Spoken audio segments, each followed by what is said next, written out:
पुण्याहून भोर मार्गे महाडला जाणाऱ्या वरंध घाटातील एसटी वाहतूक गेल्या 8 महिन्यांपासून बंद आहे। रस्ता दुरुस्तीसाठी वाहतूक बंद केल्याची माहिती आहे। मात्र यामुळे पुण्यासह इतर डेपोच्या एसटीच्या दैनंदिन 11 फेऱ्या रद्द झालेल्या आहेत। परिणामी कोकणात जाणाऱ्या प्रवासी नागरिकांचे मोठे हाल होत आहेत। तेव्हा एसटी सेवा पुन्हा सुरू करण्याची मागणी आता जोर धरू लागली आहे।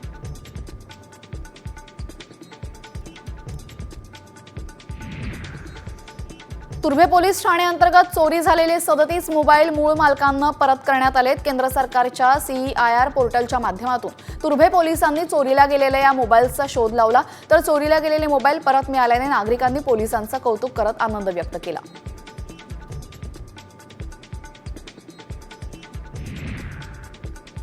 बेलापूरमध्ये परदेशात नोकरी लावण्याच्या बहाण्याने तरुणांची आर्थिक फसवणूक केल्याचा प्रकार समोर आलाय। इंडोनेशियामध्ये जॉब लावण्याच्या आश्वासनाखाली 50 पेक्षा अधिक तरुणांकडून प्रत्येकी 1 लाख रुपये घेतले गेले। त्यानंतर कंपनीला टाळं लावून 4 जण फरार झाले। या प्रकरणी आता पोलिसांचा अधिक तपास सुरू आहे।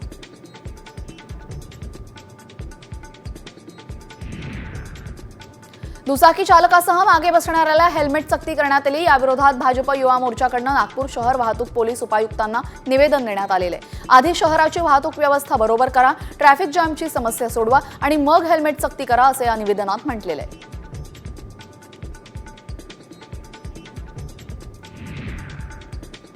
पुणे पिंपरी चिंचवड महानगरपालिकेसह ग्रामीण भागामध्ये हेल्मेट न घालता सरकारी कार्यालयामध्ये येणाऱ्या वाहन चालकांवर कारवाईला सुरुवात झालेली आहे। पुणे प्रादेशिक परिवहन कार्यालयामध्ये 200हून अधिक सरकारी कर्मचाऱ्यांवर कारवाई केली आहे। आता सोमवारपासून अधिक कडक कारवाई केली जाणार असल्याची माहिती आहे।